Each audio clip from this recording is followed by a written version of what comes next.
मैं सिर्फ तुझे प्यार करना चाहता था, लेकिन शायद मैं तेरे लिए काफ़ी नहीं था। तू कहती थी ना,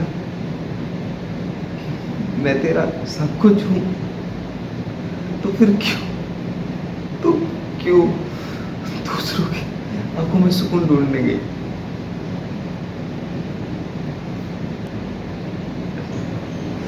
मुझे लगता था तू तू मेरी दुनिया है, लेकिन लेकिन तू तो मेरी दुनिया में एक छोटा सा चैप्टर है, जिसमें सिर्फ झूठ लिखा है।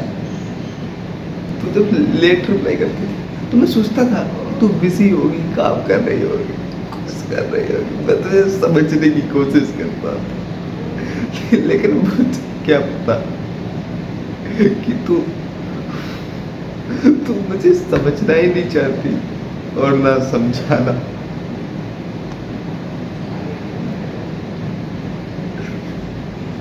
अब समझ आया, तू तो कभी अब समझ आया, समझने वाला मैं था, तू तो कभी समझाने वाली थी नहीं। मैं लड़ा, टूटा, संभला, लेकिन तू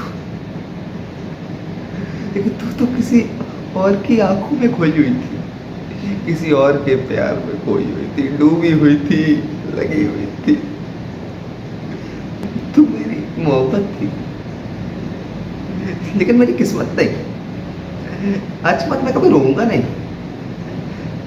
मैं उस बात को याद रखूंगा जो तूने मुझसे कही है, मैं उन ख्वाबों को याद रखूँ जो तूने मेरे साथ जिए हैं, देखे हैं, हर उन पलों को। पर तेरी कभी मैसेज नहीं करूंगा तुझे, तुझे कभी याद नहीं करूंगा, तुझसे कभी बोलूंगा कि नहीं। तो हमेशा एक बात याद रख, मैं तुझे चाहता था, चाहता हूँ, चाहता रहूंगा। आई थिंक मर भी जाऊंगा तो ही तुझे भी चाहूंगा, पर तुझे कभी पाऊंगा नहीं, तुझे कभी बोलूंगा नहीं, तुझे कभी छूऊंगा नहीं। तू तो मेरी मोहब्बत के लायक ही नहीं है। ये मेरी मर्जी है तुझसे मोहब्बत करो, लेकिन तू तू कभी मुझसे मोहब्बत नहीं कर पाएगी।